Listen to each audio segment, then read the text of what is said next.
Thank you. Some Democrats have said that giving cluster munitions to Ukraine undermines America's reputation as a human rights defender around the world. What's the White House response? I mean, we don't believe that it undermines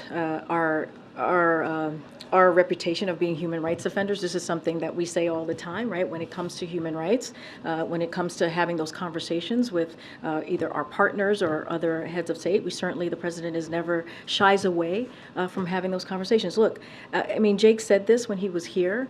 We have to remember what's happening in Ukraine, right? Ukraine is defending itself. It's defending its freedom. It's defending its sovereign territory. And that is what we are doing here. We're making sure that they are able to do that.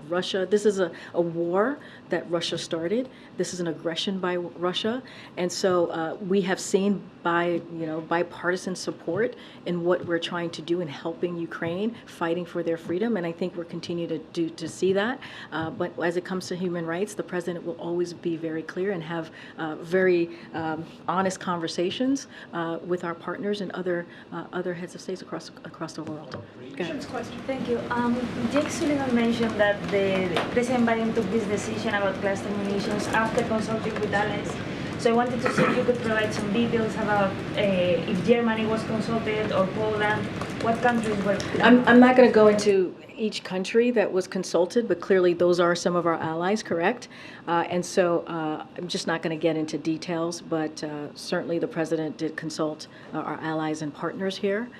Look, when you look at the last 16 months of this war that we saw that this Russia aggression in Ukraine, we have seen a NATO alliance that has been strengthened because of the leadership of this president. We've seen bipartisanship here. We have seen Europe come together, the West come together to make sure that we do everything that we can to help Ukraine fight for its freedom. And so that is really important. We got to remember what's at stake here. What's at stake is democracy. And so the president is going to do everything that we can to help the people of Ukraine fight for those freedoms. Go ahead. We've talked a lot about assistance in terms of the security side today, but should we also expect any commitments on the humanitarian side with next week, either to those in exile in Lithuania or refugees in Poland? That's a very good question, Zolan. I don't have anything to preview for you at this time, but certainly humanitarian aid is something that we have provided in the past and have certainly put that as an important assistant to provide. I just don't have anything that's going to come out of the NATO summit this week. I'm sure that we will be providing information as we go through the days. I just don't have anything for you at this time.